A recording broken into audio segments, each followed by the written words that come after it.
the NAACP. We have again with us our partners in the forum, the Evanston Alumni Chapter of Delta Sigma Theta Sorority and Alpha Kappa Alpha Sorority Incorporated Delta Chi Omega Chapter. We have a full house this evening, so we're very grateful that for your interest, the panelists that have agreed to share with us this evening. We're going to have a 1 and probably 1.5 hour forum where each of the partners will ask questions of the candidates. You will be allowed a minute or less to respond depending upon the questions that you're asked. The partners may choose to ask a specific question of a particular candidate, and that question will be timed as well. We ask the participant if you put your specific questions in the chat, and we will get to as many of them as possible. We have with us this evening Ms. Vanessa Calloway as our moderator. So Vanessa, you're on. Good evening, everyone from Evanston. All participants, we're glad you have joined us tonight. It will be very, very busy. And again, we like to ask the candidates to be brief, hopefully only about 1 minute. And we want to get started. First, I'll tell you I'm a member of Evanston North Shore Alumni Chapter of Delta Sigma Theta. We are a group of women who are focusing on sisterhood, scholarship, and service. And tonight, as part of the Social Action Committee, I will be your moderator. So we want to begin with this for each candidate. Each candidate will have 1 minute. Are you ready? We would like for you to introduce yourself and to share a 1 minute vision if elected. Share a 1 minute vision if you're elected after you have introduced yourself. So let's start with Ward 1, Claire Kelly. Good evening, and thank you all for hosting this evening. It's very nice to be here. My name is Claire Kelly, and I am a lifelong resident of Evanston and of the First Ward, and I'm also a teacher of 30 years at Evanston Township High School. And I've been very involved with this community for many years. And I feel very strongly and understand very deeply that our budget is a blueprint of our priorities in the city. And I feel very strongly, I know, not do I just feel, but I know that we can do much better by our residents in the city. We have not 30 seconds. I know we can do much better by our residents. We have not, I know we can more appropriately deliver so that we are reflecting the priorities and the needs of our residents. I feel we have not been doing that. We have been spending money in a way that has reflected more special interests, and has not been delivering on equity. When we say we look through everything with the lens of equity, the way that we have seen our council and city government operating over the last 8 to 10 years certainly has not been reflecting that interest. And I feel this can be remedied in many ways. And I am prepared to see that we start delivering a better product to our residents that does in fact reflect the interests and the needs. All right, thank you. From Ward 2, just a heads up, I will be asking for those I have a confirmed name, okay? From Ward 2, Darlene Cannon. Yes, that's me. Yeah. All right, thank you. So my name is Darlene Cannon. I am a lifelong resident of Evanston. My parents came here during the Great Migration North. They came here with the inspiration for a better life, and that inspiration lives in me. A little bit about myself. I am currently a board member of the Democratic Party of Evanston and a board member of Evanston Lake House and Gardens. I was, for the Democratic Party members favored me at 62%. And I've been endorsed by Reclaim Evanston, OPO, and I am in the voters guide for Evanston Fight for Black Lives. If I'm elected, I'm looking to implement equitable housing, community safety, climate justice, and a strong economy. and of course, reparations for Black Evanstonians. Thank you. Thank you.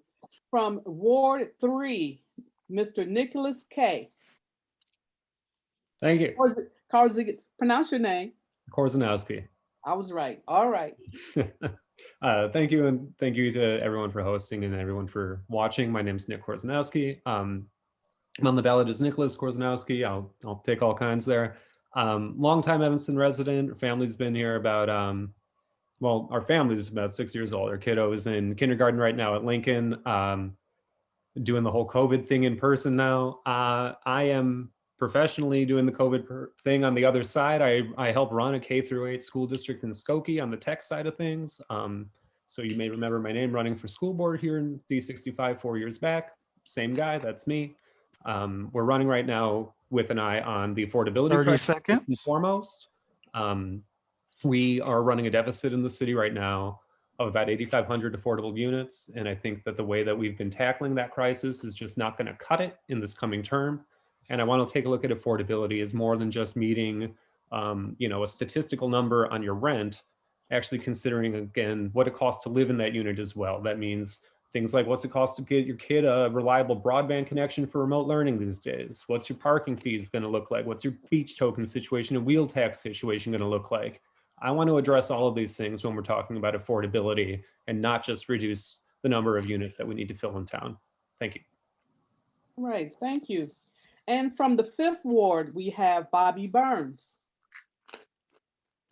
Bobby Burns, candidate for 5th Ward Alderman. And what I can deliver on is a professional delivery of public services, running a professional ward office here in the 5th Ward that is very responsive to the needs of 5th Ward residents. We want to make sure that the 5th Ward is a place where people can go to raise their families, a place with clean air and clean water. We want to make sure that we have good paying jobs and workforce development and training that can support a strong middle class here in the ward. We want to make sure that we have programs to help families move in so that when there's a property up for sale, it's not always going to out-of-town investor landlords, but that families who want to put their stake down here in the ward can afford to be here and live here and raise their family here.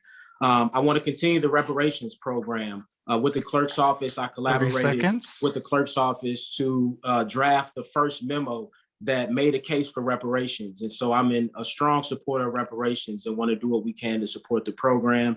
And just happy to be here tonight. Thank you, NAACP, and all of the organizers of today's forum. Thank you. Thank you. Next, we will have from the 5th Ward, Carolyn Murray.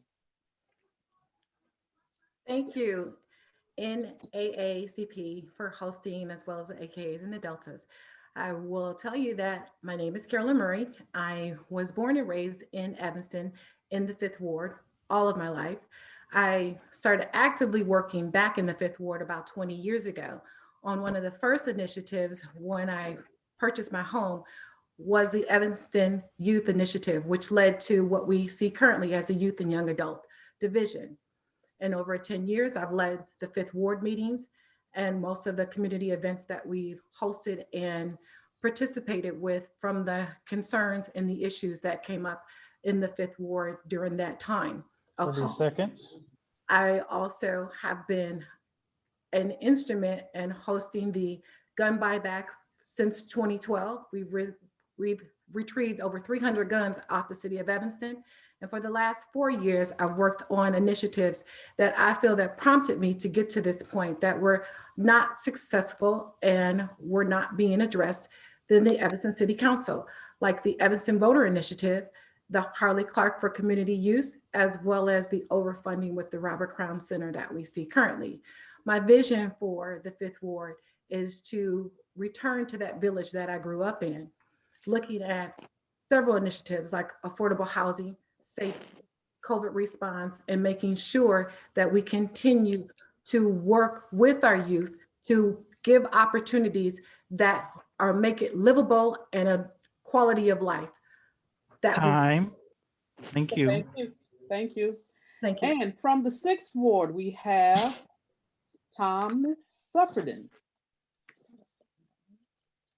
Are you there? Thomas Suffredin? I see he's coming in now. Okay, you want one? Let's see. If not, while we wait for our 6th ward candidate to enter in, let's go straight to the 7th ward. Let's begin with Eleanor Revell. Thank you and good evening. Thank you so much for organizing this event this evening. I'm Eleanor Revell. I'm the current 7th Ward Alderman. My husband and I moved here in the 40s, 40 years ago. And there we go. Our 2 boys are proud graduates of Evanston Township High School. I've spent many years here in Evanston working with a number of local organizations that have been engaged in promoting 30 seconds. citizen engagement and sustainability. And so my vision for Evanston is that we truly do have an adequate supply of affordable housing for all of our residents, that we are a more sustainable community, that we've really made great progress on our climate action plan. And thirdly, that we've improved our feeling of public safety in this community and addressing our policing problems. Thank you. Thank you very much. And next from the 7th Ward, we like an answer from Ms. Rozinski. Hi, my name's Mary Rozinski. I've lived here in my house for about 30 years in the 7th Ward. I've raised 5 children here, and I've been a full-time real estate broker on the North Shore. I've been part of the founding member of many of the local organizations, because I always felt that you did whatever you can do to make your community better. So I was founding member of Central Street Neighbors, Northwestern Neighbors, J.J. Coleman Foundation, and you can go on my website and see the other ones. My vision for the ward would be 30 seconds. My vision for the ward would be that we have a council that has long-term plans that are clear, that we don't mismanage our budget, and we stop mismanaging all our projects that we're spending millions of dollars on, so that we have more money for the other services in the city and the equitable things we say we want to do. And that the citizens don't have to show up at city council every Monday, Wednesday, Thursday to double check what we're doing, because we are staying in touch with them and we're telling them what's going on, and they're telling us what they concern about, and they trust that we are out there and representing them. Thank you. Thank you. All right, did the 6th Ward candidate enter in, Thomas Suffredin? We've lost him. Yeah, I think he's having an issue. Yeah, sorry, I'm having all sorts of problems. Can you hear me? We can hear you now. Hey, there we go. I apologize, everyone. I got it. I also apologize. Are we just introducing ourselves? Is that the plan? Yes, we'd like for you to introduce yourself and give us your 1 minute on your vision, if elected. I can do that. So my name is Tom Suffredin. I'm running for re-election as the alderman in the 6th Ward. I've served since 2017. My wife Claire and I have 4 kids. We both grew up here. We're raising our family here. 3 of them are students at Willard, and then we have a 3-year-old who hopefully will be in 2 years. And so my 1 minute vision is that I think that as a city, we can do a lot to be a lot more efficient and transparent. We need to make sure that our budget reflects our values, and also understand that the budget is the most important thing. 30 seconds. Document. And you know, like everything that we want to do, it only works if the money is right and the money works. And so that's something we need to focus on. And so that's why I'm running for re-election. I'd like to keep working on some things that we've started, and I'd like to see us get some things done. All righty. Thank you very much. So we're going to move on to the first. I think you forgot the 4th Ward. 4th Ward? Yeah. I'm sorry. That's okay. Diane Goodwin and Jonathan M. N. Where are you? Diane. I'm right here. Can you see me? Jonathan's here too. Yeah, I'm not used to doing this on my phone, so I apologize. Thank you, first of all. I'm Diane Goldring, and I'm running for 4th Ward Alderman. I was lucky to grow up in Evanston. I went to Oakton and shoot in ETHS, and I returned to attend Kellogg. And I'm running because I love the city, and I feel like we can do better on important issues facing the nation. Last week's primary showed that Evanstonians do want to change, and what I bring is a clear departure from the past. And my strength is in building relationships to get things done. In my professional life, I worked for 9 years in banking, primarily in 30 small business seconds. finance. So I understand the needs of our small business community. And for the past 20 years, I helped build a company from startup to maturity. And as director of client support, I listened to my customers and helped solve their challenges. I'm proud to have the endorsements of OPAL, Community Alliance for Better Government, Evanston Fight for Black Lives. My vision for the city is I do also have a budget that reflects our priorities, and I'd like to see more citizens engaged in the process of our government. Instead of fighting against government, I think we should do a much better job, everybody working together. And I think together we can make an Evanston that serves everyone. Thank you. Jonathan? Thank you. And thank you to the NAACP and Alpha and Delta for hosting the event tonight. My name is Jonathan Newsma, the other candidate running for the 4th Ward City Council seat. My opponent Diane and I would agree that it's time for a change in representation on the City Council. And I just like to thank Diane for being part of the movement for change. Now, I am running on a track record of experience as a community leader over the last decade. I've served as president of 30 seconds. I have served on the board of the Democratic Party of Evanston. I've served as chairman of the city's Utilities Commission. So I've been a part of the process over the last decade. I want to put that experience to work for the people of Evanston. My vision is the 4 E's for the ward: equity, environmental sustainability, economic development, and engagement. And I assume we'll have more opportunity to talk about those in some detail later this evening. Thank you. All right, now we're going to get into some specific questions. Many of you were mentioning the budget. So I would like to ask this question. What specific steps, if any, can be taken to help Evanston businesses recover from the pandemic? Separate from the pandemic, what steps can be taken to improve the local economy? Do you favor the use of incentives such as tax breaks, subsidies, or zoning changes? Anyone like to raise their hand? Otherwise, I'll call on you.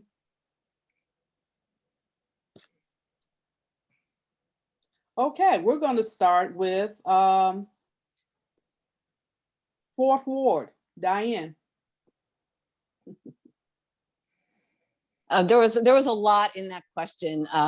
So we just to be clear, we have a minute to answer. So okay. In general, what could we do in this pandemic era to improve our local economy? What do you think as far as incentives? Yeah, thanks for that question. You know, this is definitely COVID. I think we need to use COVID as an opportunity to really rethink some of the things that we have for our local economy. Like, for example, in our downtown area, we could use this as an opportunity to make the city work for better, the downtown area work better for families that live here.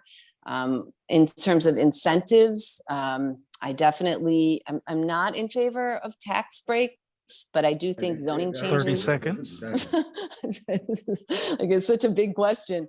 I think that I'm not in favor of tax breaks, but zoning changes, I think that we need to do an overall zoning rethink, reestablishment of zoning codes in Evanston as a entirely all over Evanston. And in terms of businesses, I think we should make the downtown area more walkable. And the business owners there have been talking about, issues with parking. We can make our parking garages free, I think. And I'm sorry, did somebody just say something? Time. Thank you. Yeah, okay. I'm sorry. It's hard to hear. It's hard to hear on my phone here. Sorry, apologize. Bobby Burns, can you answer that question?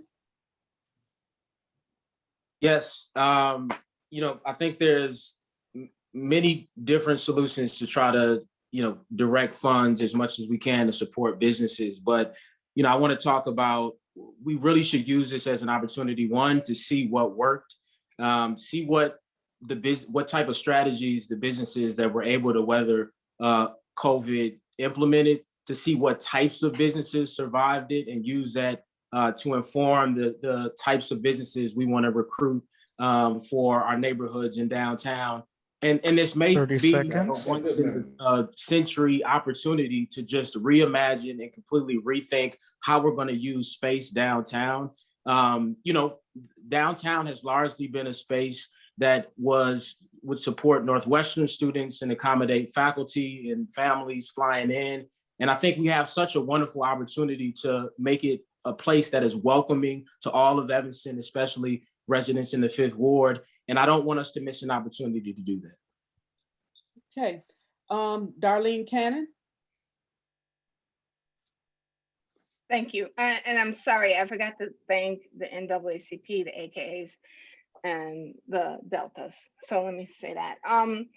First of all, I think that for businesses, we need to look at fast tracking permits that businesses want to be able to use outdoor eating, whether it's, in the street or whatever, closing off streets.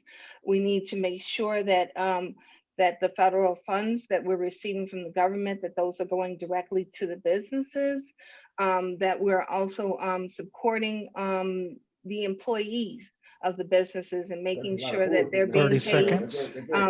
a fair wage. And also, most importantly is, engaging with the businesses and asking them what it is that they need. I think that's that's really like the first place we start, is to engage with them, find out what they need, and, collaborate with them. So, Thank you. Last person before the AKs ask their question. Jonathan, or your hand.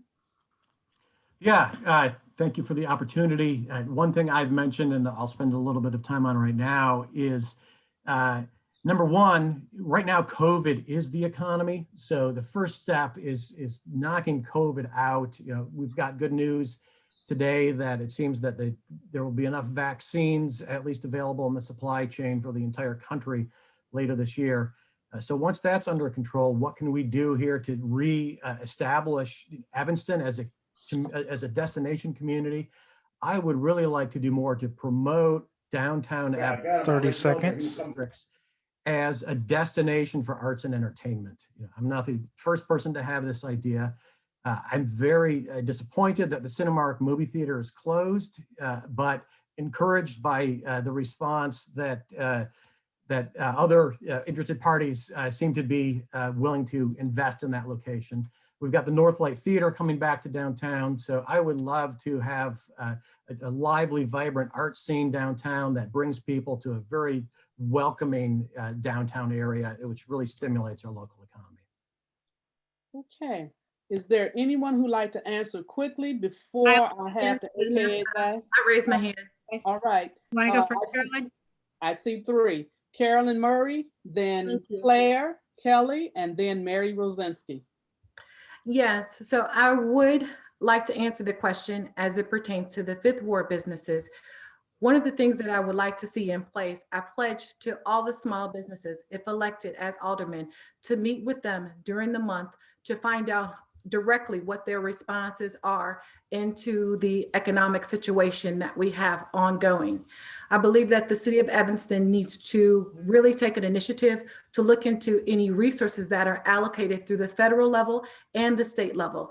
And 30 seconds. Of tax incentives, because of the smaller businesses that have been affected, just meeting with the businesses on a regular basis, I know that some of the businesses are barely hanging on. So a tax incentive, if not the grants that will trickle down from the federal or state level, would be very helpful to even provide additional resources to them at this time. I believe that we are collectively have to talk to them on a regular basis, because they have reason to believe the communication and the incentives for resources on the federal and state level are not being passed down through the city of Evanston. So I want to reassure them that they have full support and all of the resources that we have allocated will be communicated with them, and the assistance will be provided on a regular basis. Thank you. Thank you.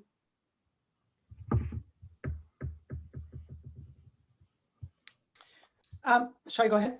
Yes.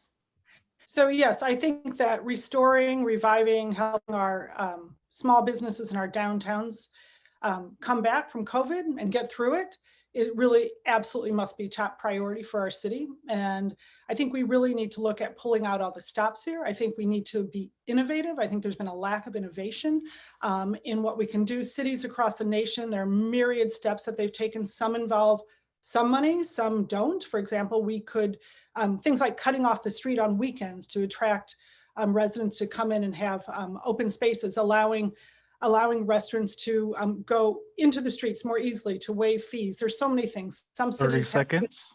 Some cities have done things like where they've bought in bulk all the needs for to meet the new COVID requirements, so that it's cheaper, but it doesn't cost the city money. It's just that they can buy it cheaper.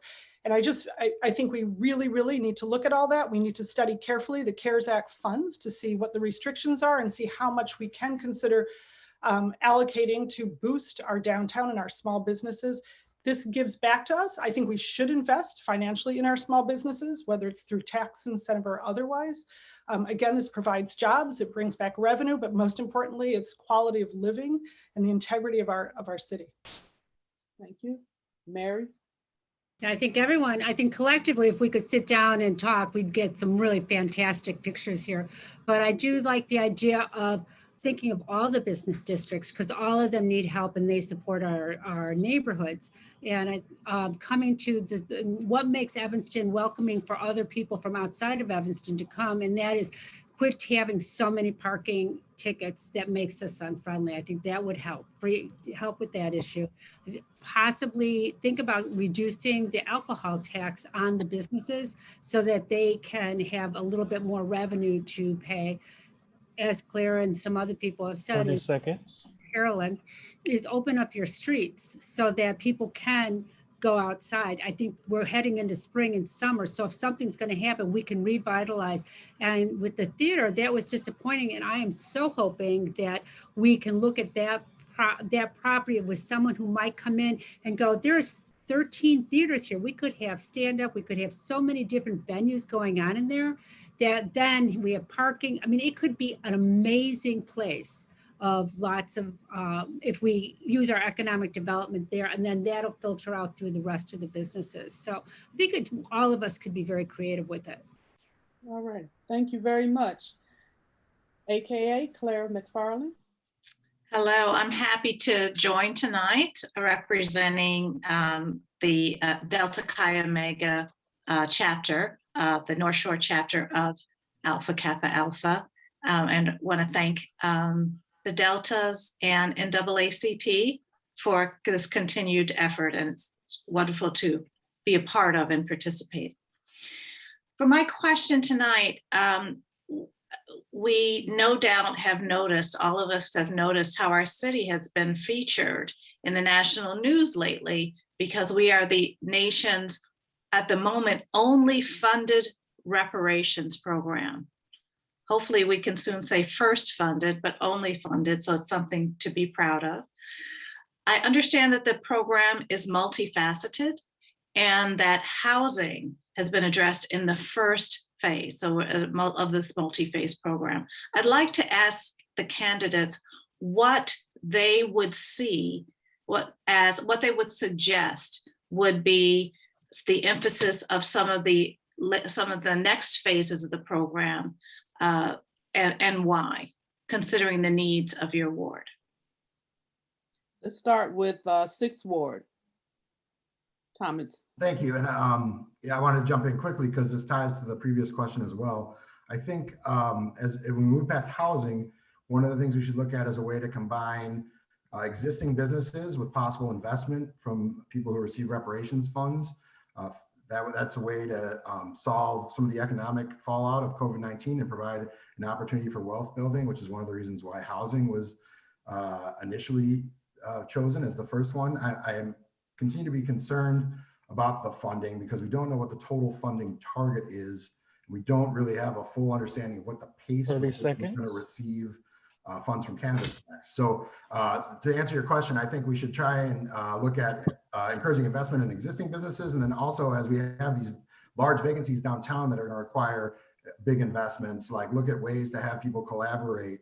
For example, with the Panera vacancy, if we could have an established restaurant operator decide that they want to put in a restaurant there, we could create a class of ownership that would allow several people to invest in it and fill a vacancy and end up with another attraction that'll bring more people downtown and keep everything rolling. So that's what I'd like to see next, is investment in existing businesses and new businesses. Thank you. And just as a reminder, candidates, if you do have a comment, can you just raise your hand? That'll be quicker, and then I can call on you, okay? I see 3rd Ward, Nick K. Yes, thank you. So 2 things. Well, part of my answer does sort of like what Tom said and piggybacks off of the last question. One of the things that I've advocated in my platform is something called municipal broadband. And what that essentially is a city-owned internet service to compete with Comcast, RCN, that sort of thing.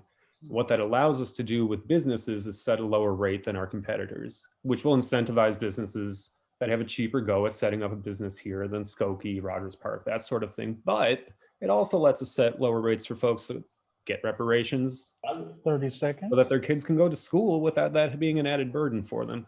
That's something that we can do as a proactive sort of modern step in this regard. To reparations as a fund, though, I think we are in a real danger of it becoming only a housing program. So I do want to be very vigilant of that.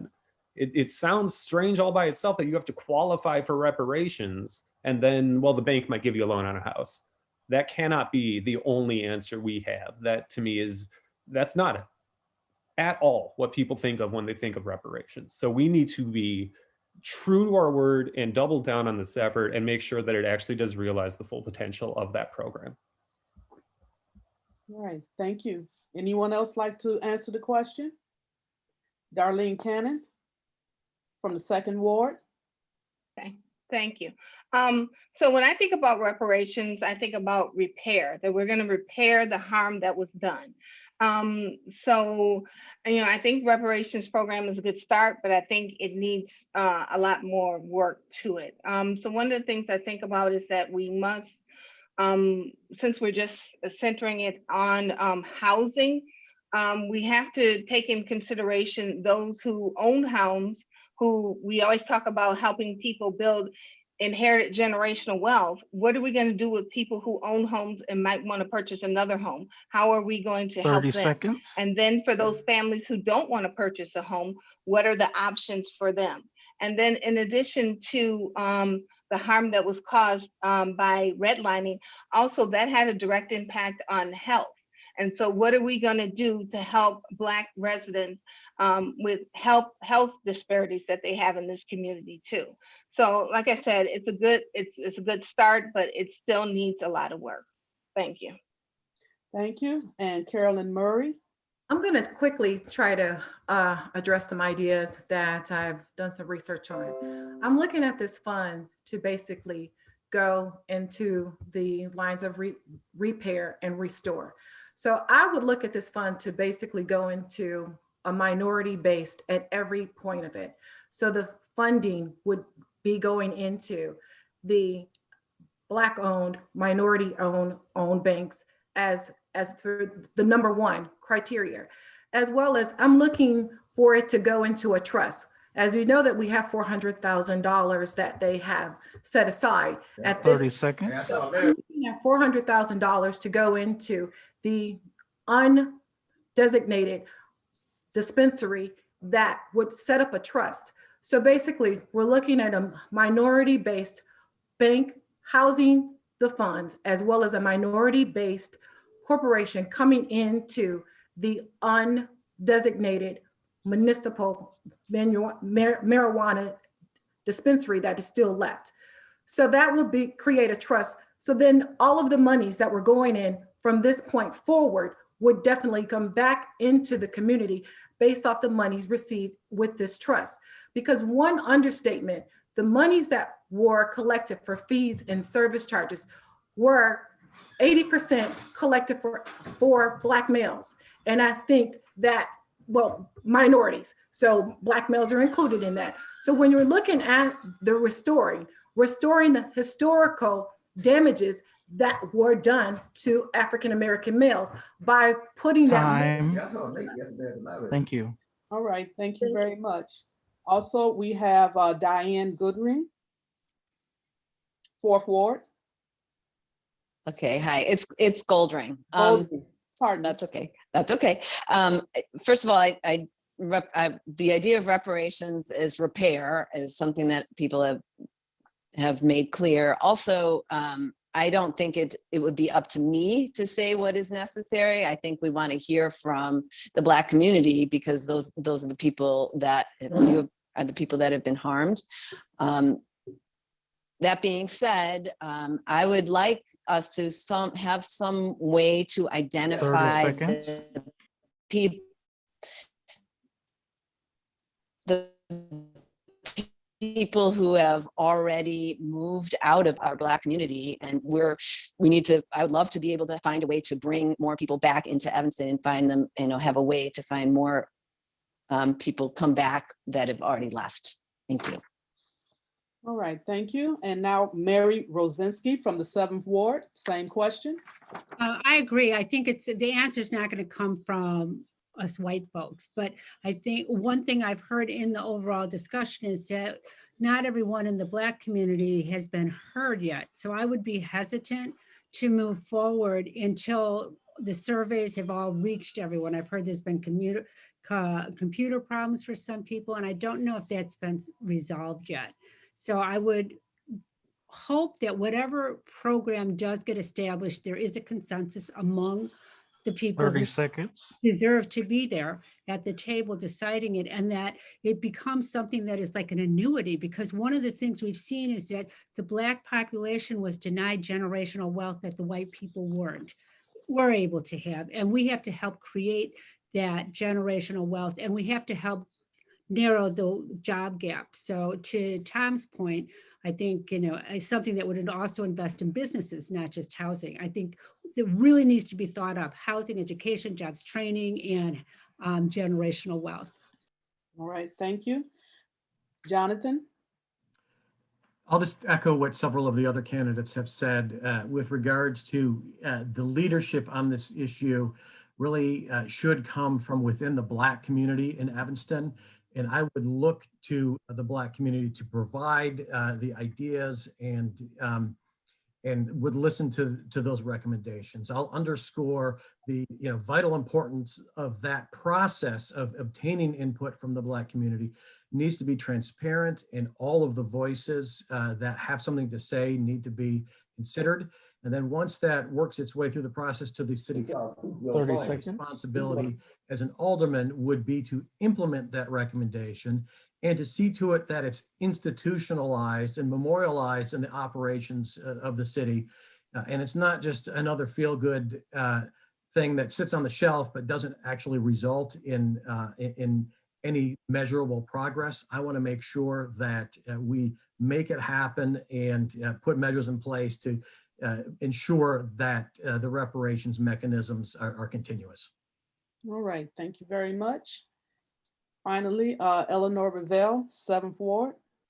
Yes, well, the process began with some community meetings held by Alderman Ruth Simmons to talk with the Black community about what people thought would be the best way to repair the harm that was done. And through those meetings, they identified two strategies. One is the housing strategies that we're on the verge of implementing with the first $400,000 in the fund. But the second strategy goes very much to economic development, and it recognizes that 30 that's seconds. an important way to continue to repair the harm that was done, to enable the Black community to so that we can close the wealth gap. And so this is and now they're doing another survey, so it's a continuous process of listening to the Black community about what is needed and what should be the next steps. But I think the program's on a really good trajectory, and I'm strongly supportive. Thank you. Claire? Kelly? Yes. Thank you. Yeah, so reparations is, as we all know, is so important at the local, state, and national level. And I think it's so important that this is successful so that other communities, so that this spreads and other communities want to emulate and carry this forward. I think, but I do think it's extremely important that the participation, that there is a structure in place to ensure the broadest possible participation of our Black population, of our African-American residents in the process. It has to be 30 seconds.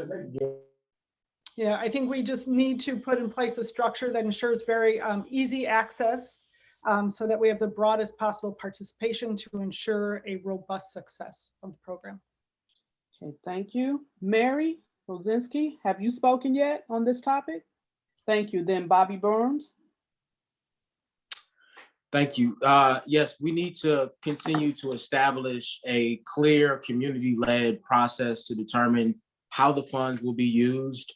We need to work with our community partners to figure out ways to fund it. We need to ask a fundamental question, which is how much is owed?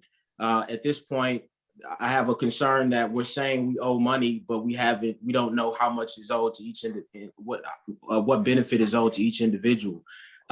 We need to make sure that the eligibility requirements don't exclude people that we aim to support. And that on the other end of that, we need to make sure that the 30 seconds. requirements will survive a judicial challenge.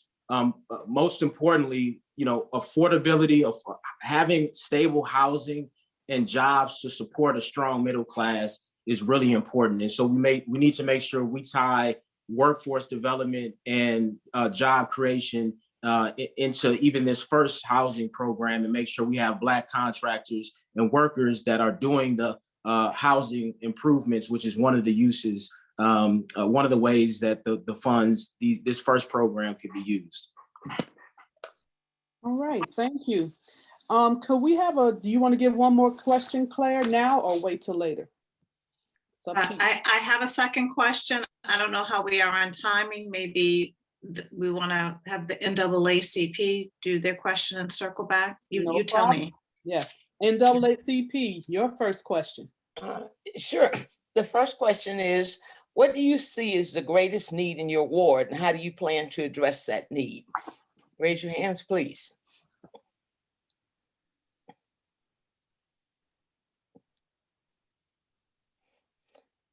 Carolyn, why don't you start? Sure. I would say that due to COVID, it trumps. A COVID response is going to be the first initiative that we have to look at, because that now affects every topic across the board. I am an advocate for safety as it pertains into the Fifth Ward because of our historic 1 homicide per year. I think that strategically, because of my experience of working with the last 3 police chiefs, that we come up with a strategic plan 30 seconds. to combat violence in the Fifth Ward neighborhood, as well as overall Evanston. I think that it is unresponsive for us to not collectively look at safety initiatives.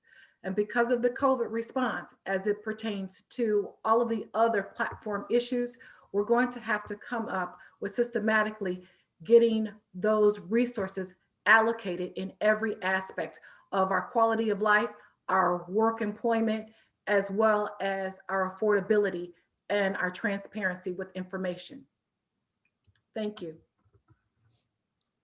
Darlene? I'm sorry, can you repeat the question again, please? Yes. What do you see as the greatest need in your ward, and how do you plan to address that need? Okay. So one of the, there's a couple of things. One of the greatest needs that I hear is the lack of affordability. Often we have families, multi-generational families living together. And I mean, I've heard that people, that obviously people want their property value to go up, but when we have we want to have people from different socioeconomic backgrounds that can 30 afford to live seconds. here. And when we have educators who educate our children and they cannot afford to live here, that is a problem. I think that when we build housing, we need to be looking for developers who will build mixed income housing, and they are looking at what our residents can afford versus, you know, the market rate, which might be $500,000 to $700,000. So that's one of the things. And I think resources, the residents knowing what resources are available to them and from the city, that the assistance that they can get, whether it's with home repair or seniors getting help with shoveling, them having access to that, those resources, because not everyone looks at email, is on Facebook and so forth. So we need to find other ways and other avenues of communicating with our residents. So, thank you.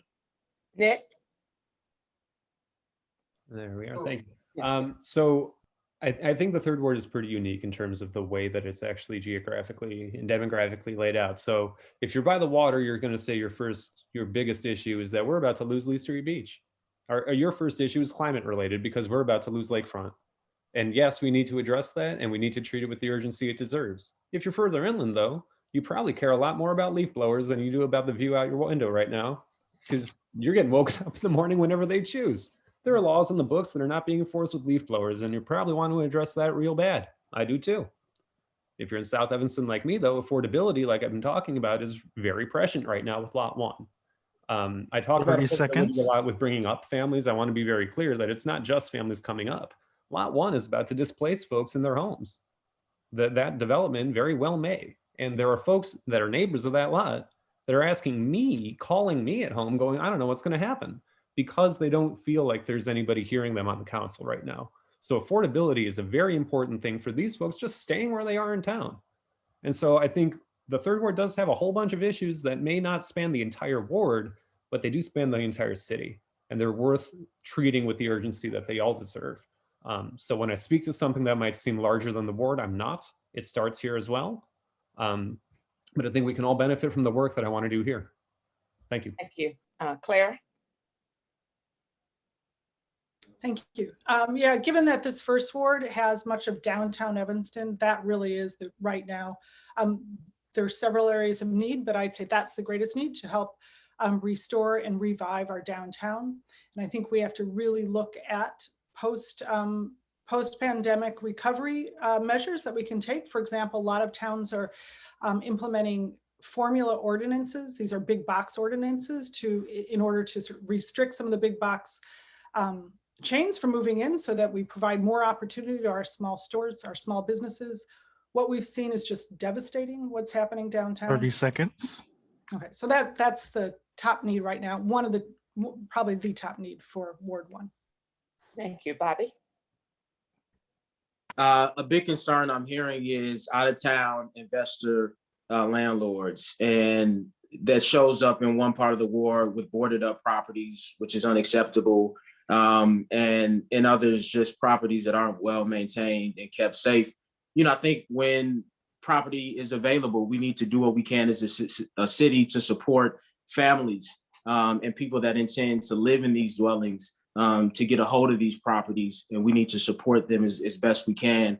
I think people are looking for a professional or a responsive ward office, and I intend to give them that. I think we need equitable delivery of public services, whether that's tree maintenance or water quality testing.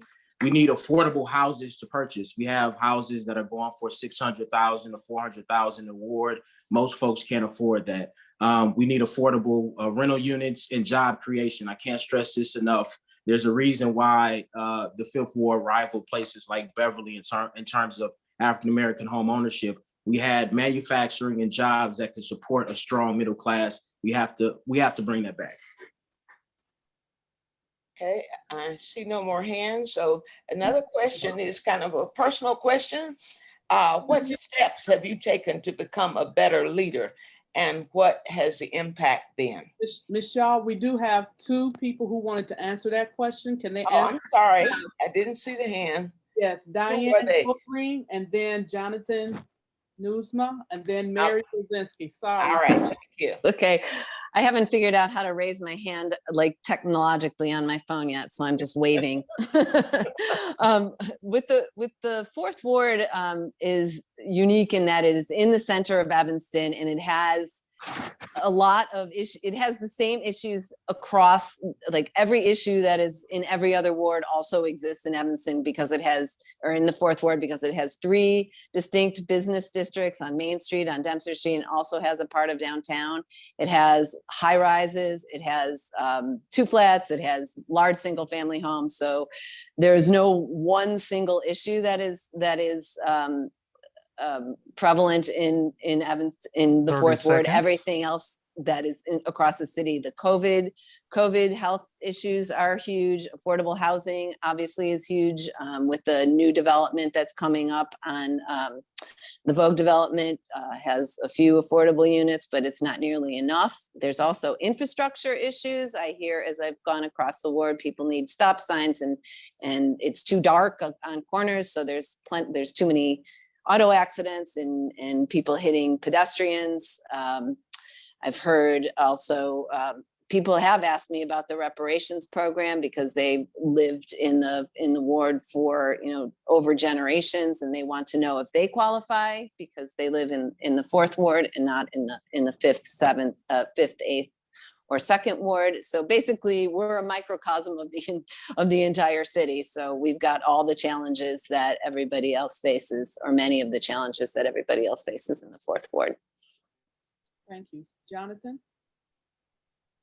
Diane and I have been on enough of these forums together now where we're starting to sound more and more alike. So Diane, I agree with you that everything we have here in the fourth ward exists elsewhere in Evanston and elsewhere in the country. And that's one of the reasons I like Evanston, is because we're reflective of the nation. And it's one of the reasons I like the fourth ward is because we are that microcosm.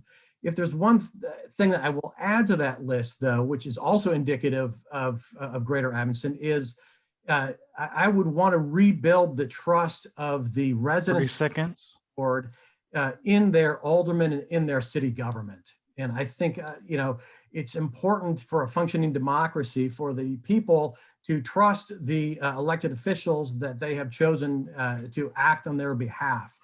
And that trust has to come from a relationship. So that is something I would work to kind of redevelop here in the fourth ward, is reaching out to the members of the community to reestablish relationships, regain some trust in myself as an elected official and in the government of Evanston, which should operate on behalf of and for the benefit of the people of Evanston. Thank you. Mary? One of the things, there's 2 things that really stand out. And one is the property taxes are so high. And that makes it actually unaffordable, or starting to get, for people who are living here and don't have the ability to put up a granny flat or any of those other things.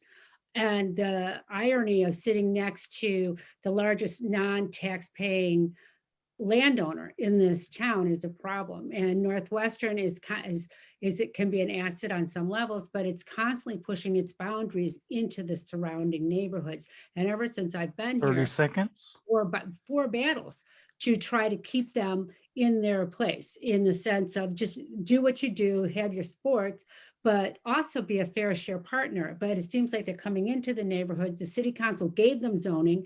And then the last thing I would say, and this has been brought up because Central Green Bay is one of the most dangerous intersections in the city in terms of accidents. And that needs like a lag time. All our stoplights, a neighbor was talking to me about this the other day. And if we just put an extra second or so, everything's red at the same time, we might quit having so many near accidents and accidents. So those are the things. Thank you. Willie, did you have one more question, or can I go into mine? Yeah, there's one more. What steps have you taken to become a better leader, and what has the impact been? So let's start with the first ward with Claire. So a lot of people know me from a while ago when I spearheaded a movement to shut down a toxic medical waste incinerator in Evanston. At the time, it was the Northwestern University Evanston Hospital. So We mobilized the community for about a year because we had a council that was not willing to take it on themselves. So we created enough political momentum, including we were able to get the governor and press nationally on our side, so that finally we were able to secure an 8-to-1 vote to pass an ordinance to ban medical waste 30 incineration. seconds. Which led to, I then was taken to debate the Senate in Illinois, and that led to state and federal. And I've also led a movement at Evanston High School on behalf of Latinx students that ended up effecting great change at Evanston High School. But more importantly, right now, during this election, I have been meeting with commissioners of assessments across the nation of towns that have tax exempt universities. And I have been working on plans so that we can effectively move forward. And I've been building consensus with other candidates who I know will also be, who will be elected, and some who have been, so that we can begin to move forward with a program of a payment in lieu of tax program. I'm also looking at state statutes. I've also studied state statutes that could potentially be implemented, and I'm working with state legislators right now. Thank you very much. Nicholas? There we go, just unmuting, thank you. So when it comes to, you know, what have I done and what's been the result? I'll start small and work up. I'm charter member of a charity that has helped found called Dine After Dark. We encourage food service industry, and now obviously with COVID this changed, but we encourage food service industry to stay open late during Ramadan to be a little more inclusive for people that observe. Because of the way that calendar works, it can be exclusionary otherwise. Beyond that, once upon a time, I was on the board for a group called SEA, that's the Southeast Evanston Association. During my time there, 30 seconds. There was this thing going on in town called Save Harley Clark. We were very hard on that train, and Harley Clark has been preserved. I was in Indivisible Evanston. I was on the board for that for a while. Donald Trump is not the president. And I'll top it off to be mindful of your time. 4 years ago, I ran for school board saying technology and curriculum are the same thing. 4 years later, I don't think anybody would disagree with me. So if you want to talk about leadership, I'd say I've been there for a while now. Thank you. Thank you. Jonathan? So to answer your question about leadership development, rather than citing my examples of leadership, I want to give a huge shout out to the Leadership Evanston program, which is run by the Evanston Community Foundation. I assume several of, if not many of the other candidates online have been through that program. I did this a couple of years ago. I found it to be a great opportunity to get to know folks from all walks of life and all different experiences throughout Evanston, from different nonprofit groups. And my only regret is that I didn't do that program 30 seconds. 6 or 7 years ago, because I would have been an even more effective leader as president of Citizens Greener Evanston or on the city's Utilities Commission had I been through Leadership Evanston earlier on in my work here in the community. So I highly encourage everybody to do that program if they haven't already. Thanks. Anyone else like to give? All right, Peter. Thank you much. Thank you. Thank you. First, to the members of the NAACP and all the residents tuning in, my apologies for being late. I had another conflicting meeting. So just to jump right on in, what I've done, and I agree, I think Leadership Evanston is a great segue into getting involved with our community. For the past 10 years, what I take pride in is being an active listener and extremely responsive to anyone who understands this responsibility. 80% of what we do is responding to our neighbors, and that's what keeps you in office and will get you reelected. And over the past 10 years, I've made myself available through monthly ward 30 meetings. seconds. Shared with the 5th Ward. Neighborhood meetings is something I'm consistent with, as well as council meetings. And then finally, I'm also involved with every single segment of our town, meaning I'm active with my faith community. I'm active in terms of my community service with our Chessman Club at the North Shore, above what I do with City Council. And then finally, I would say service is what I take the most pride in. And that is where I'll leave it right there. Thank you. All right. Diane, and then Darlene. Hi, thank you. What I'm doing currently to become a better leader is really listening to voices of people who I haven't always reached out to in the past. When COVID hit, I started volunteering with Jennifer's Edibles, and we started delivering meals to free meals to low-income seniors. And now I manage all of her volunteers, about 100 volunteers. And at the height of the program, we were serving 200 meals a day, every single day, 7 days a week. And so I've been interacting with a number of different people, and I've been listening to their concerns. We are now, it is a shame that, and this is part of why I'm running to be alderman, is because I saw that, we're relying on people like Jennifer, who is a struggling business owner herself, to feed seniors. And the government is failing, the city government is failing to do that. So that has been a very, very humbling experience. So I think part of being a better leader is being humble. And that is what I have, some of the things I've learned over the past year. Thank you. Thank you. Darlene? Okay. Right. Okay. So let's see, I could talk about how I was the VP of the Ways and Means Committee for Betsy Rhodes PTA, and I brought numerous programs to the schools, such as market days and taekwondo and the arts program for the students. I led 3 community dialogues about Harley Clark, and trying to get residents from all over, but in particular the Black community, to become engaged as far as what they envision for Harley Clark. I'm a founding member of Evanston United, and most recently I am executive director of a non-for-profit called Feeding the Village Evanston, in which we distributed food to District 65 families, as well as seniors and other families that might need food assistance during COVID. Thank you. Okay, Eleanor Revell? Yes. Yes, right. Well, I'm glad to hear the shout out for Leadership Evanston from Jonathan and from Peter. I was one of the people that helped found Leadership Evanston back in 1990, and it's really been exciting to see so many Evanston residents go through the program and then take on active leadership roles in the community.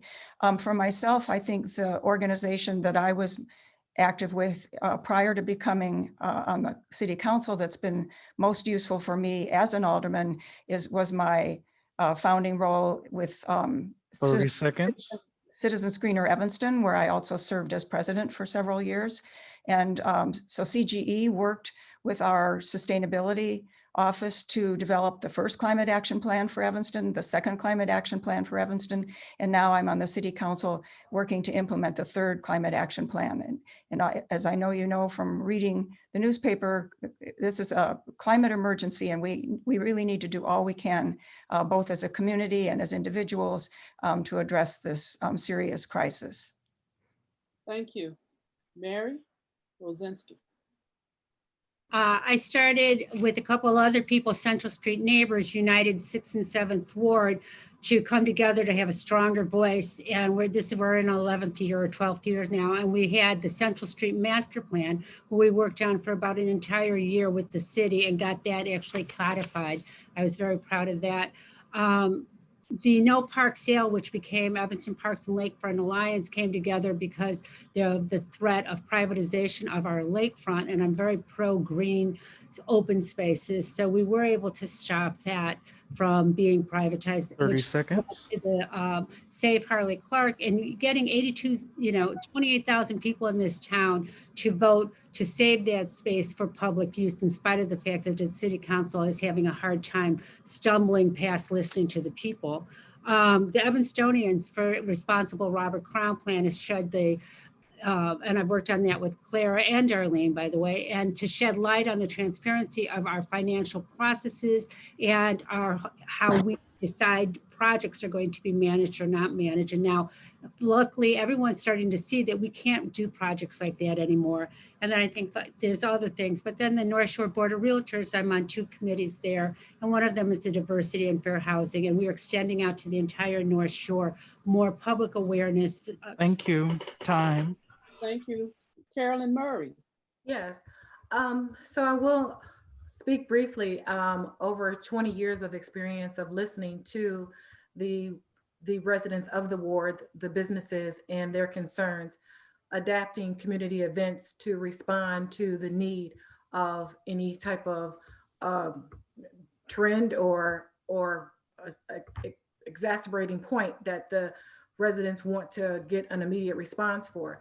So that's what I've done for the 20 years, but in preparation to say moving forward, I want to take this position as an alderman. I've collectively have been researching the finances because I'm very concerned about our budget and the current state of our finances of the city. I've done researches for TIF responses and funding. 30 seconds. I've looked into other municipal cities that complement Evanston and see how they've been able to handle their responses. Been even dabbling into some of the budgets of District 65 because it concerns me now that the District 65 is now operating or what could be projected to be a deficit.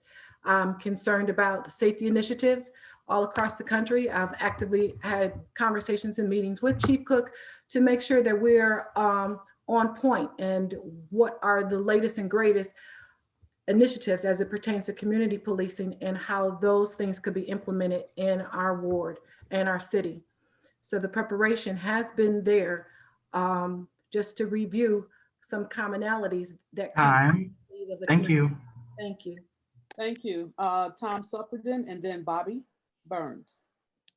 I'll echo some of the things Alderman Braithwaite said.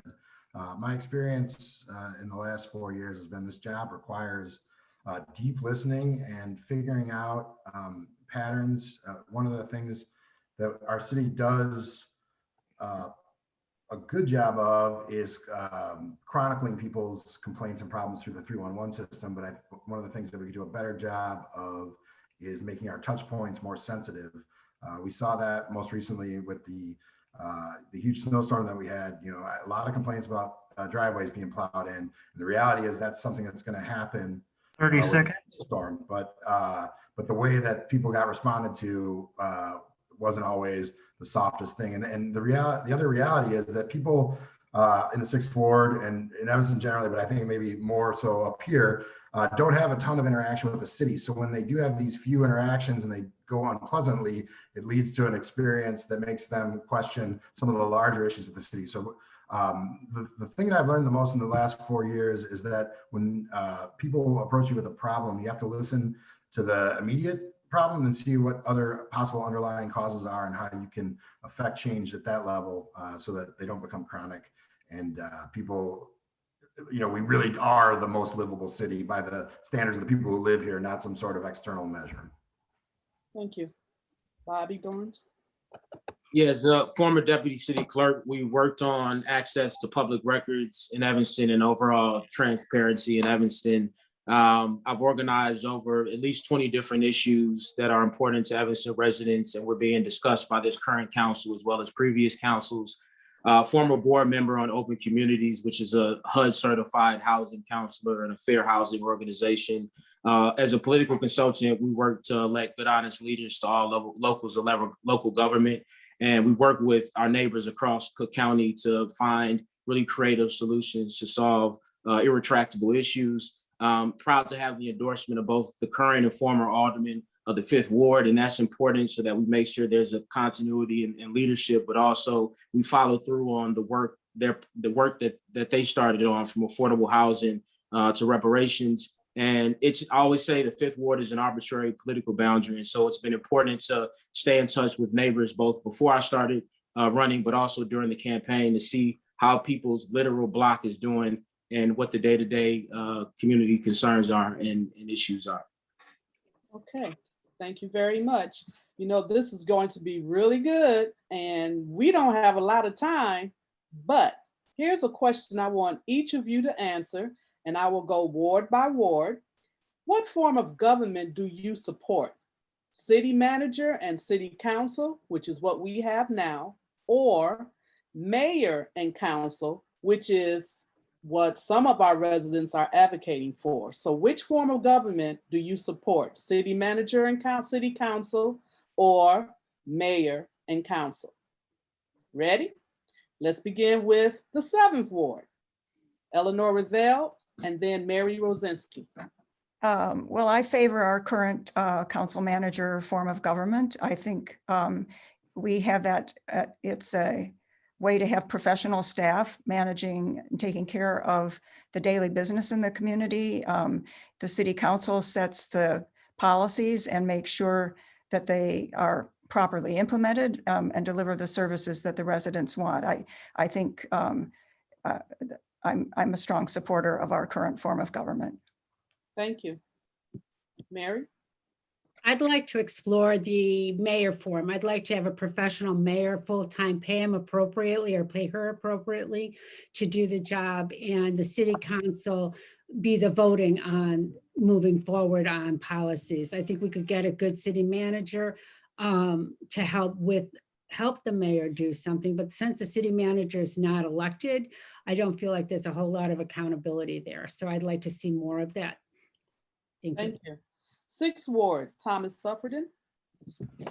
Thank you for the question. I agree with Mary. I think it's worthy of exploration. I've seen how the current form, what some of the shortcomings are, and the question is whether that's just the execution or those are inherent to the form of government. I think a full-time elected mayor makes sense. I think that also looking at how our wards are drawn, which is something this next council will have the responsibility to do, and whether we should consider having, in addition to ward aldermen, some that are elected at large, whether we get a better government product that way is worthy of community discussion.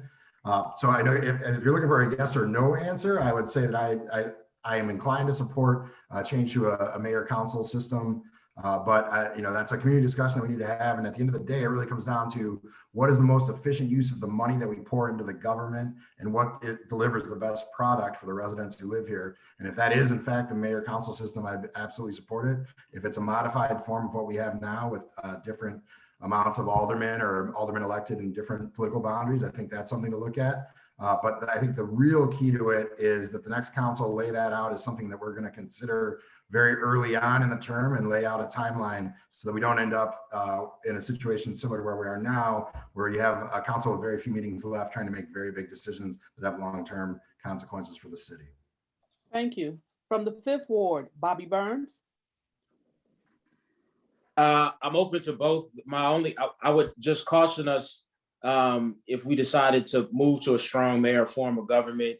We see in places like Calumet City that the races get more expensive. Law firms, especially, they get active in supporting a mayor of their choosing in an attempt to almost bid on future contracts. And we would have to, in conjunction with that change, we'd have to pass some type of campaign finance reform that made sure our elections, we didn't see law firms and other people too active in our local elections. But I'm open to both. Thank you. Carolyn Murray. Yes, I would be open to exploring a new form of city government. I agree with Mary and Tom that the current system is in need of consideration, especially if we are getting a large community response to show interest in that same factor. I disagree with my opponent, Bobby Burns, because I believe that he spent most of his time as aspiring as a consultant. So I believe that we're leveling now to actively get our constituents involved in pushing forward with accountability and transparency. So if we did have a full-time mayor, I think that position would definitely give some light as to some of the decisions that arbitrarily are made by a city manager that the community has not been supportive of. So I would definitely be in favor of looking into it and definitely moving forward with the community support, obviously supporting that new form of government as well. Thank you. In the 4th Ward, Diane Goldring, and Jonathan. Thank you. I'll get it. That was good. Thank you. Did you want me to go first? I'm sorry. I've been. Yes. Okay. You know, I've in the exploration I've done on this topic, cities the size of ours, you know, the ones that have a council manager form of government always want to explore the other. You know, everybody wants to look at the other one. You know, the grass is always greener on the other side, right? So I would definitely be open to be exploring a strong mayor form of government. I think the complaint about our current form of government is that the city manager is appointed, not elected, you know, so not accountable to the residents. But at the same time, you know, there is some continuity going forward. There's also been some questions you know, among the residents of paying the council people and the mayor more. So in order to have a professional mayor and a professional council, there'd have to be some discussions about, you know, paying people a salary. And so if we were going to, you know, we'd be paying the city manager less. So reallocating those funds to the council and the mayor, that's definitely going to have to be something. And I think a benefit of that too is to be able to get a better representation of Evanston's population. More people could afford to run to be alder people if it was a job that actually had a salary. Thank you. And Vanessa, can we get a couple of the chat questions in? Well, let me. Oh, okay. So if I can give each of the remaining 30 seconds, because it's basically that quick question. Jonathan, thank you. Sure. I'm in favor of whatever form of government it takes to be responsive and transparent and accountable to the people of Evanston, whether that's a strong mayor, weak mayor system. I'm open to that discussion. I tend to feel like the grass might always seem greener, but you know, maybe the devil we know is better than the devil we don't know. And so my initial focus would be to stick with the government that we have now, to do it right, and make sure that as aldermen, we're engaged with our community and optimize the system we have now. Open to future discussions if an alternative form seems like a better course of action. Thank you. Nick Cake, less than 30 seconds, please, from 3rd Ward. Sure. I'll try to make time. Just, I guess, to build on what Tom and Bobby were saying, you know, yeah, sure, let's explore. Let's have that conversation. Let's see what delivers the best government product for the people, right? That should be the goal, whatever that might be. And there, you know, there's always going to be folks that say, hey, mayor is better. There's going to be folks that go the other way. We can explore it without, I mean, there's no reason not to. But I think it's worth noting that the reason folks are upset with the system right now is because they're unhappy with the city manager right now. Not the person, the role. We just voted for a supermajority to change our city manager. I do not support that. Accountability to the manager is supposed to be accountability of the alderman. Therefore, the people can directly interface with their alderman, who can then make up the majority that is our city manager. And if a majority changes, they should be able to then appoint the manager that they want to manage that majority's vision for the city. If that's not possible because the majority can't get anything done because there's a continuity of a city manager position that gets in the way, yeah, I don't support that. That doesn't help the people get their voice heard. And so if changing the whole system gets people's voice heard better, fine. If it's just about implementing how it is we do our city manager position, I think I mean, that's a little more surgical. That's going to be a better thing to tackle if that's really going to get what we want. But I'm open to any exploration, any conversation, so that we deliver the best product we can for everybody. Thank you. Darlene Cannon. Thank you. So I agree with Tom, Mary, Carolyn, I'm not sure who else, maybe Diane. I agree that to explore a different form of government where we would have a mayor in leadership and paying him, you know, a decent salary. I think that right now, the form of government in which we have, I feel like our council is not fully aware about decisions that are being made. And in addition to that, I think that our current form of government with our alderman, with our city manager, is not leading with care and concerned about long-term impact that it's going to have on marginalized residents. And so we need to, reevaluate what we are doing right now and definitely implement some changes. Thank you. Thank you. Peter from Second Ward. Thank you. This is such a vital question for people to pay attention to. And so here are the facts. The last Black mayor that we had was Lorraine Morton. And I think if anyone pays attention to the previous races, the amount of resources that it takes to be elected mayor would really marginalize like people of color. And that's fact. This past election, this past year, 4 Black electeds. And what did we collectively do? When we're all on the same page, we passed reparations. So I hope that everyone's paying attention to this, because you look at tinkering with our government, then you are definitely handing over the power to a different segment of town without any guarantees that we will be heard. So I'm definitely looking at running in our current form. And I hope Black people, when you revisit this question, Lorraine Morton, last mayor, she didn't raise $200,000 or whatever that amount is. And this past election, 4 of us. And look what we did. We passed reparations with a lot of work to do. So be real clear on what you're supporting when it comes time to go voting. Thank you so much. Thank you. Finally, Claire. So I am paying attention, and I can see that this job is a full-time job. And if you can't afford it and you need to have a full-time job, you can't run either. And so that also creates an elitist type of city council and mayor. I'm going to have to retire. I'm planning on retiring so I can work with the city, but I know I'm talking, I'm looking at easily 30 to 40 hours a week, and that's not equitable. If people can't afford to run, they don't run. So I do favor looking into a strong mayor, an elected and salaried mayor position.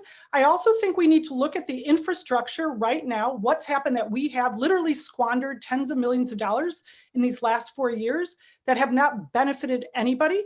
We need to figure out, why are we paying our city manager more money than the governor of Illinois makes, more money than the governor of California, more than the mayor of Chicago. We need to look at all this. If we don't understand what's the infrastructure and what happened that got us to where we are right now, where we've been raising taxes over 5% a year for the last 5 years, 4 times higher than the rate of COLA. This is, change the demographics of our town, then history will repeat itself. We need transparency. We need to know what happened during these last 4 and 8 years that we are in the situation where we are right now, where taxes got raised again unnecessarily in the middle of a pandemic.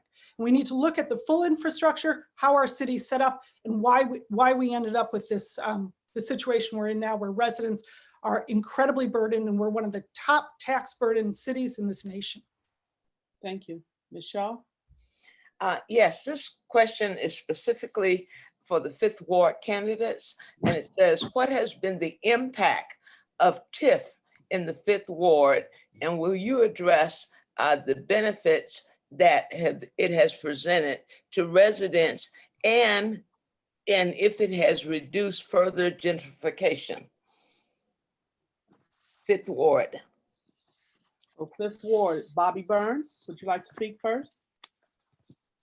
Sure. I just really want to talk about the outcome we're looking for. So in the 5th Ward, we have to find, we spent $50 million on one building in what is that, either the 4th or 2nd Ward, but for Robert Crown. And whether you were for or against that is not my current point. My point is, we have to figure out how to spend that same amount of money, $50 million, in the 5th Ward. We have infrastructure improvements that were owed. We have business districts that need to be revitalized. We have a built environment that needs to be invested in, from Family Focus to Gibbs Morrison to Fleetwood. We have jobs that we need to create, workforce development training programs that need to be funded. And TIF is one mechanism to do it. If there's others, I'm more than willing to consider those methods. But what I'm here to deliver as the next 5th Ward Alderman, hopefully, is investment in a ward that has been historically overlooked and disinvested in. And I see again, TIF is one of the mechanisms to give the needed funding in the ward. Carolyn? So I will speak to the financials and I can get to the connections to what is needed overall in the culture and the dynamics of the necessity of improvements to the ward. So currently we're looking at a deficit. We had to increase our property tax at what was proposed. I believe Tom Suffredin was the alderman that addressed the fact that she had introduced this larger percentage that was voted down into the property tax that we're seeing currently. So if we're operating at a possible deficit and we are now post-COVID, we have District 65 that is saying that they are at a deficit, unbeknownst to me, because we just approved the referendum 4 years ago. So any TIF approvals will directly impact the revenue going back into District 65. So TIF approvals at this point with a dire need on an exacerbated budget is going to cause that additional strain financially on District 65. So if we're just coming off of a minimal increase to the property tax, then that is going to definitely come back and re-haunt us with another budget issue coming up into the following post-COVID finances with our city government and operational expenses. So to just throw out TIF as if that is the only way that we can fund affordable housing, that's the only way that we can fund vocational and training and small businesses, is being somewhat irresponsible, because we have to collectively look at what we're actually spending on with our line items in our budget and how can we revamp that to cut down our operational costs. And if District 65 is broke, that's going to exacerbate our budget as well. So you can't just throw TIFs out there like they're candy bars. That's not going to be the way to be financially responsible in our future. Thank you, Carolyn. Thank you. This question is related to reparations again, and it says, does it make sense to include public assets in the reparation categories? An example might have been providing funding to restore and expand family-focused building, which we know there's some things that have happened there, to serve the surrounding communities, or to publicly fund public agencies in which Black individuals would become stockholders and make decisions as local investments. And just another way of using the reparation funds. Yes. Okay, I see Peter Braithwaite and Mary Sure. Rozinski. And I'm sorry, how long do I have to address this? 1 minute, sir. Thank you. I'm gonna do my best. Obviously, this is a huge issue that we could go all night in. Yeah. And I'm here and there's another call going on simultaneously to address some of the current concerns that have been brought up. So here's what I'll say, like we are such at the first step of this with so much room to go to everyone. The first step is just establishing what we're going to do with the public dollars. And there's a clear metric of that. With $10 million, we're only getting X amount on a monthly basis from one dispensary. We hope to add 3 additional dispensaries that will accelerate the velocity of the money coming in. In addition to that, we are growing out a private fund. I think if nothing that we've seen in the last 4 years, we have seen private industries, Lowe's, Home Depot, the list goes on, banks investing into our Black communities, because I think collectively there's now a new different mindset that by helping the Black community, that not only are we going to make our Evanston community better, our state better, then also the nation. So we may not be able to do that right now to the answer to that question, but absolutely, as we are growing out the Evanston Community Foundation, we're starting to see where individual business owners like Temperance in the 2nd Ward is contributing to the reparations fund. That's going to continue to grow with the ECFS fund. So I would hope family focus, any idea from Blacks as well as our allies that contributes to the repair of our town will be on the table as we grow out our fund and as we see the bill in HR 40 pass through the federal government, it's only going to make open up our opportunities for our town. So beautiful question. I'm sorry if I rushed through it and stumbled over my words. I hope that people will pay attention to the subcommittee conversations and continue to track the progress on our City of Evanston's website. Thank you so much.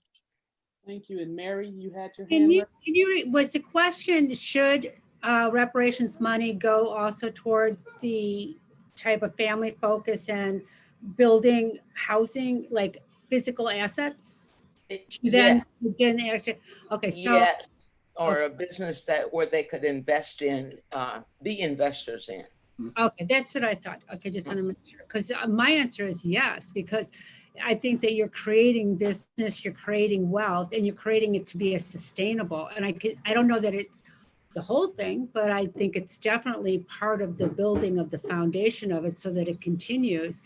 And maybe, as you're doing that, you reinvest into that fund and that fund continues to pay. And as Peter said, if there's other cannabis dispensaries coming on board, they can continue to donate to those different funds, whether or not be housing or the physical assets. I mean, someone had thrown out, what if there's a building that comes up and this fund is able to buy it and use it for housing, for people, for condos or whatever investments.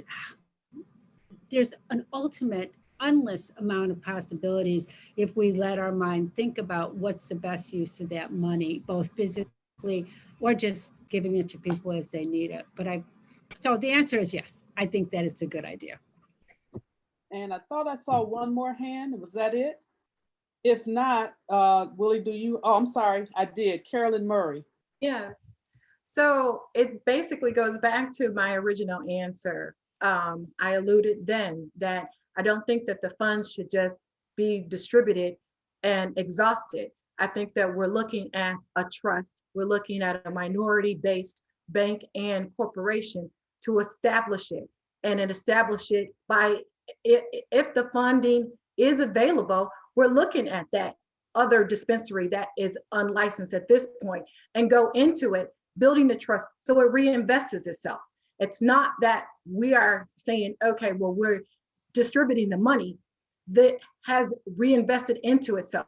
So it's a Black-owned, Black reinvested trust that is building upon the money. It could, if going successful and going supported, that makes it endless to the amount of money that can recap into this idea.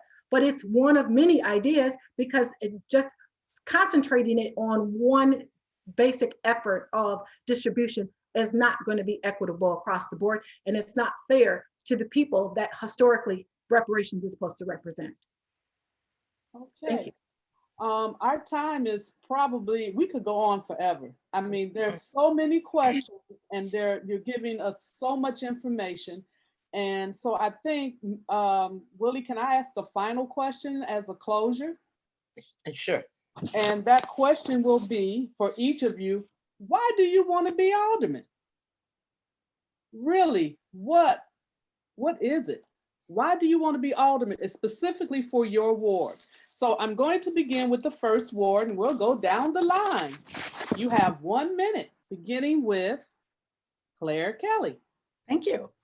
So again, we've seen our taxes go up over 5% a year, and this is unsustainable. And this is harming the residents of my ward, as residents across the ward. It's making across the city. It's changing the demographics of Evanston, and this is not necessary. We need to stop this. We need to stop the bleeding. Also, I'm running because I am 100% confident that if I'm elected, we will start to get a greater contribution out of Northwestern University. This is, I've been working again with commissioners and assessors across the country. I've been laying out the groundwork and working with other future colleagues in City Council. And I'm 100% sure we can do this. We see colleges with a fraction of the endowment of Northwestern. Just to keep in mind, Northwestern has over a $12 billion endowment. If it paid its property in lieu, if it paid the amount in lieu of taxes, which would be between 35 and 40 million, it would be less than half of 1%. Okay, thank you. Ward 2, let's begin with Darlene Cannon. Why do you want to be mayor? Thank you. As I said previously, I'm born and raised in the 2nd Ward, and I've lived here my entire life. And it's because of my love for my community that I think that we need a shift in leadership and how we engage with the citizens of the 2nd Ward. And we must think about impact when we vote, the long-term impact that it's going to have on the residents of the 2nd Ward. As many of the other candidates have said, we have continuously raised property taxes. How is that affecting our minority community? Are people leaving Evanston because they cannot afford it here? Are houses being purchased for one amount and tripling in cost? Is that running people out as well? And I also support the idea of, having Northwestern, we should hold them accountable, have them pay their fair share. They don't pay not even a half of what other colleges, college towns do. So thank you. Thank you. From the 2nd Ward, Peter Thank you. Braithwaite. Wonderful closing question. And I will tell you and all the listeners, when it comes down to what gets you reelected, it's the service and responding to your constituents, number one. And I love the town, and I love what I'm able to do on behalf of the residents of the 2nd Ward, which is the most racially and economically diverse wards. Service is 80% of what we do on city council in responding to our residents. And that's always top of mind. I'm going to continue to prioritize the COVID pandemic. I'm going to continue to prioritize neighborhood safety and the well-being of all of our most vulnerable residents. I'm going to continue to prioritize economic development that expands the tax base. You can't just complain about a tax problem without addressing the issue. And I think economic development is that tool to make sure that we continue to expand our commercial tax base and retail tax base, given the fact that we lost anywhere from 8 to 10 million this past year with COVID. And then finally expanding our affordable housing, diverse opportunities for our diverse residents. Thank you all very much. Thank you very much, Ms. Calloway. Thank you. And from Ward 3, Nicholas K. Thank you. So the real short answer for why I'm running is to help as many people as I can. That may sound weird and maybe even a little dorky or something like that, but it's really in my DNA. I wouldn't be, heck, I'm a network engineer and I work in a public school district. I don't need to be doing that. There's money to be made elsewhere. I wouldn't be doing that if I didn't really want to help everybody I could with the skill set that I provide. And working in school districts, so I've been around the block a few times in various different districts, I see issues that are true here at home in the 3rd, here at home in Evanston. Everybody's got these shared issues, especially right now when we're all going through the pandemic at the same time. Issues of affordability, issues of budget. If you're talking schools, issues of this budget with things like SROs still in it, issues of policing, issues of climate. All of these issues are shared among every single one of us in every walk of life there might be. I'm living it as deep in the weeds as I possibly can be. And I really genuinely want to help us forward. We're in a moment where the whole world is hitting the reset button. We all want to build back better together. We can do it. nickfor3.com if you'd like to find out more. Thank you for your time tonight. Thank you. Ward 4, Diane Goldring. Yeah, you got it right on the first try. Thank you. Yeah, sometimes I ask myself that same question. Why do I want to do this? I know that you can't make everybody happy all the time. But I'm doing it because I love this city. I have a deep commitment to Evanston and my community. And my whole life has been about service. I've served on board. I serve on the board of Evanston Case, which is a community that an organization that serves families of children with special needs. My professional career, I was the director of customer support, which meant that I listened to people and solved their problems. So not only do I love my community, I think I'll be really good at it. I mean, this is part of what I did for 20 years. It's not only the big issues, which are really important, like equity, affordable housing, policing, all the things that we've been talking about that are also very close to my heart. It's about listening to the residents and serving the community. All righty. Thank you very much. Jonathan, I'll figure out your last name next time. Newsma. Newsma, Jonathan Newsma. Newsma. Yeah, not an old sma, but a newsma. Newsma. Got it. Yeah, thanks, Vanessa. I am running for alderman because as Diane and I have demonstrated, it's time at the Civic Center.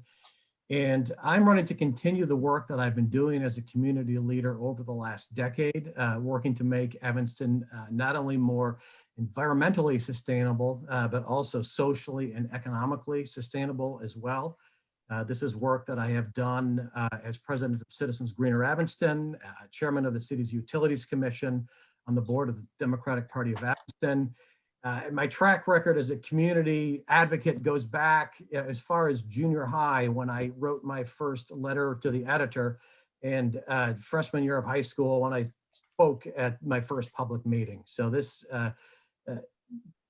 trend of and commitment to community service has been part of my life from a very young age, and I'm looking forward to continuing that work as the next alderman for the 4th Ward. Thank you. And 5th Ward, Bobby Burns. Yeah, running to make sure that this ward that I love and that I truly believe in is prioritized on city council, that we have professional delivery of public services, again, whether that's alleys that need to be paved and need proper drainage, whether it's clean air and water, and making sure we have equitable lead testing. We deserve it here in the ward, and making sure we have a professional and responsive and collaborative ward office that's going to get back to folks and partner with people to address their immediate day-to-day needs. We have some big issues in the ward, like affordability, and that, we need somebody that has the flexibility to take on what I would call a very demanding semi-volunteer opportunity, such as being an alderman in Evanston. And I've arranged my life the past 10 years to make sure that I can do that. I've equipped myself through my board experience and experience as a deputy clerk, my professional experience to represent the ward responsibly on council, and would love an opportunity to serve. Thank you. Carolyn Murray. So we'll tell you, born and raised in the 5th Ward, and from out the gate have been advocating for over the last 20 years, hearing issues as it pertains to transparency, accountability, and fairness. And if not a week goes by that somebody knocks on the door or calls me to help them, assist them, get their problem solved, get their issues addressed. And being an alderperson is that representation that I've done for the last 20 years in one way or another, starting initiatives, creating events that would benefit the 5th Ward. And I strongly believe that this opportunity that we have upcoming is going to be crucial, that you need a person that you can trust, you need a person that you know, and you need a person that will advocate for your issues unbiasedly across the board. The 5th Ward needs adequate representation. They need a person that is going to be responsive and going to address their needs and listen to them, as well as concerned about the economic opportunities that the city can provide for our ward. Thank you. From the 6th Ward, why do you want to be alderman? Tom Sufferton.